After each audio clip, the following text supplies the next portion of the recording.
I want to welcome everybody here. Without objection, the chair may declare a recess at any time. I recognize myself for the purpose of making an opening statement. Today's hearing is an opportunity to discuss an issue every household in America is familiar with the clear failure of Bidenomics and the crisis caused by this current administration's reckless spending. Joe Biden likes to say that Bidenomics is just another way of saying restoring the American dream. I beg to differ. But just last week, the Consumer Price Index showed prices have risen 17.4% since Mr. Biden took office. That means that 26 months of consumers watching their paychecks disappear before their very eyes due to the rising costs of living. Worse yet, mortgage rates have nearly doubled since Joe Biden took office, making it much harder for Americans to buy a new home.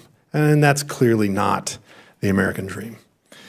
Joe Biden likes to say Bidenomics is about building from the middle out and the bottom up.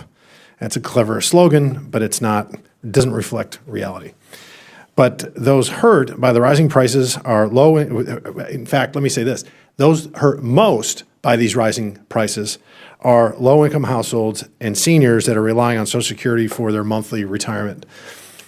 Wage growth has fallen behind the pace of inflation in 20 of the past 22 months. And most Americans are now unable to pay for the surprising expense of, if there's something that costs $400 suddenly, they're struggling to pay that bill, something that was unforeseen. And that's not building from the middle out or from the bottom up.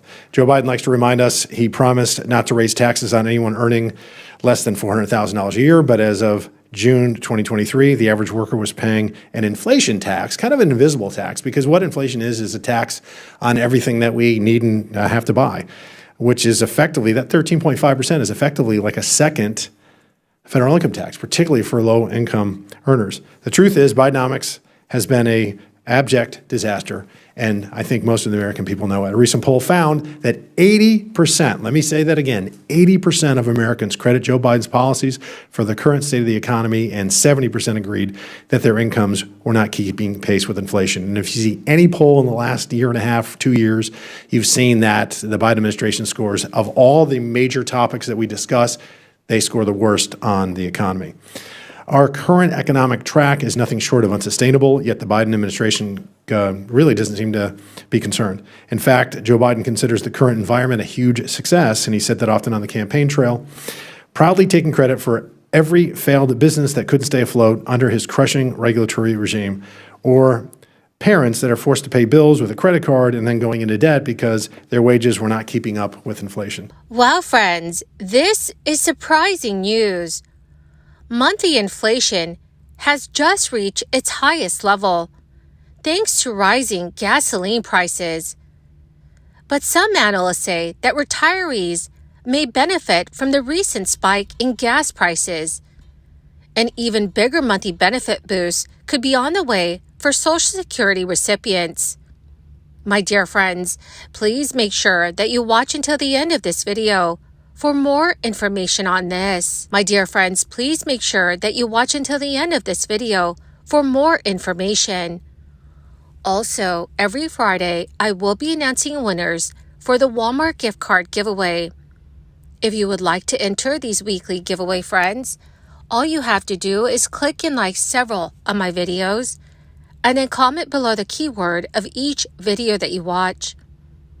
The more videos that you comment on, friends, the greater your chances of winning these giveaways. If you are a retiree who receives Social Security benefits, you are likely anticipating an important event that's just around the corner. Each year in mid-October, the SSI unveils a crucial announcement, and that is the cost of living adjustment. This adjustment determines how much your Social Security payments will increase in the upcoming year.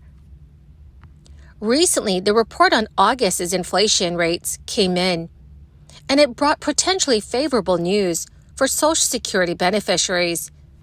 Thanks to an unexpected source, the Organization of Petroleum Exporting Countries, also known as OPEC, the CPI-U, is a primary inflation gauge, recorded its highest monthly increase of the year in August, rising by 0.6% or 3.7% compared to the previous year.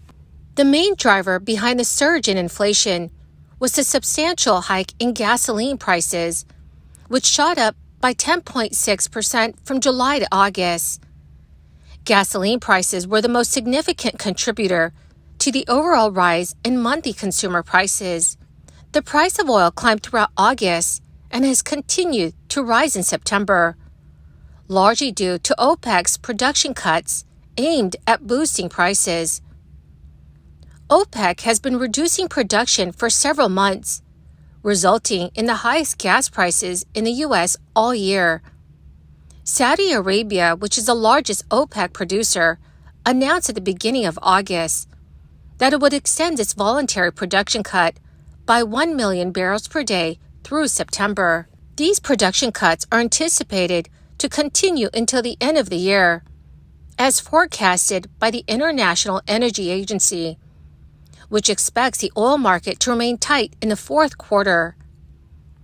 The timing of this oil price increase is significant for retirees because the third quarter is the only period that influences the COLA calculation. Additionally, gasoline prices are among the most volatile components of the inflation rate, and retirees typically spend less on gas compared to working individuals, as they no longer commute to work. While the CPIW and the CPIU have slightly different weightings and cover varying percentage of the population, their numbers tend to align closely. In August, the CPIW increased by 3.4% year over year, slightly lower than the 3.7% increase in the CPIU. July's numbers also showed a discrepancy.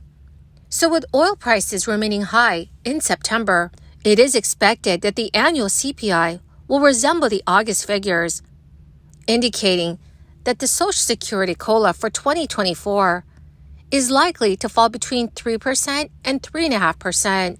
Without the recent surge in oil prices, the COLA might have been less than 3%.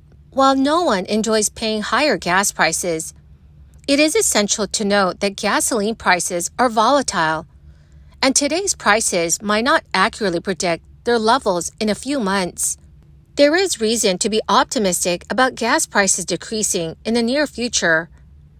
Gas stations are expected to switch to a less expensive winter blend of gasoline, and gas prices traditionally drop during the colder months as demand decreases after the summer travel season. Considering that the average monthly Social Security benefit is about $1,800, recipients can anticipate an average COLA increase of approximately $60 next year, with the recent surge in gas prices contributing significantly to that boost. The official COLA figure will be known in a few weeks, after the release of the September CPI data sometime in mid-October. However, if gas prices stabilize during the winter months, retirees may benefit from an increased cost of living adjustment to their Social Security payments in 2024 without enduring a long-term impact from energy costs. For Federal Reserve Chair Jerome Powell and his colleagues, the recent rise in energy prices complicates their mission to tame inflation.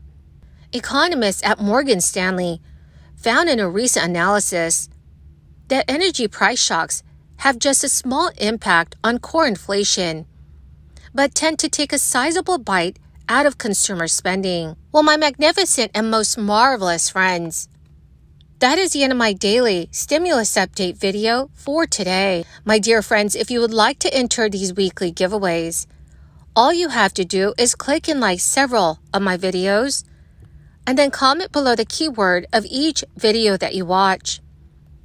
The more videos that you comment on, dearest friends, the greater your chances of winning the giveaways. Thank you, and have a wonderful and very blessed weekend.